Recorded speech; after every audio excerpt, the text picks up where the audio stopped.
Siguraduhin mong alam mo kung ano yung kumagat o kumalmot sa'yo at huwag mong hahayaang lumala yung sugat.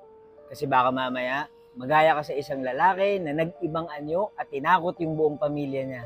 Story time. Kapag may hayop na kumagat sa'yo o kahit kinalmot ka lang, alamin mo kung malinis ba yung hayop. Linisin mo yung sugat mo at mag-take ng necessary medical actions. Pero ang masaklap, paano kung di mo alam kung ano yung umatake sa'yo? Ganito kasi yung nangyari sa isang tatay na ang pangalan ay Blake. Ito ang kwento niya kasama ang asawa niyang si Charlotte at ang anak nilang si Ginger. Isang araw, nakatanggap ng masamang balita si Blake at kinailangan niyang pumunta ng probinsya para bisitahin ang bahay ng tatay niya. At dito nagsimula ang masaklap na pangyayari sa buhay ni Blake. Ako nga pala si Buji at mahilig ako mag-story time. Kung di nyo pa ako pina-follow i-follow nyo na ako. Nagdala sila ng sasakyan papunta sa probinsya.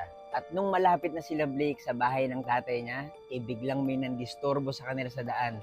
Inatake sila Blake. Hindi nila alam kung ano yung umatake sa kanila. Parang halimaw, maligno, hayop, walang nakakaalam. Basta ang nasa isip lang ni Blake noon ay kailangan niyang protektahan ang pamilya niya. Wala namang nangyaring masama sa kanila except kay Blake na nakalmot sa braso ng halimaw. Eventually, nakarating sila sa bahay ni Blake. At dito na nagsimulang makaramdam ng kakaiba si Blake.